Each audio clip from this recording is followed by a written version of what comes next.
Hey there! Welcome back to Financial Flow. Today, we're diving into a fundamental concept of accounting: assets. Whether you're a student, a business owner, or just curious about finance, understanding assets is a key part of managing money effectively. So, what exactly is an asset? In simple terms, an asset is anything of value owned by a person or a business. Assets can help generate income, provide future benefits, or be sold for cash. Basically, if it can make you money or save you money, it's likely an asset. Let's look at some common examples. Cash, the money in your wallet or bank account.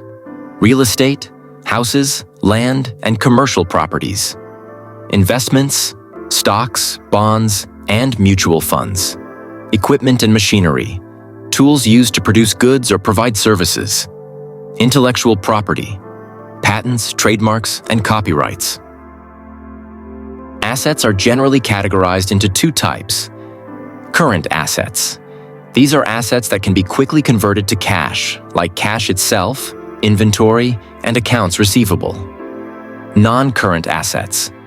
These are long-term assets like buildings, vehicles, and patents. They take more time to convert into cash. Assets are crucial because they help businesses grow, increase wealth, and measure financial stability. In accounting, understanding assets helps evaluate the financial health of a company or individual. Let's quickly recap. An asset is anything valuable owned by a person or business. Assets can provide future benefits, generate income, or be sold for cash. They're categorized as current, short-term, or non-current, long-term. Understanding assets helps with personal finance, business growth, and assessing financial stability. If you found this video helpful, please support the channel by liking and subscribing.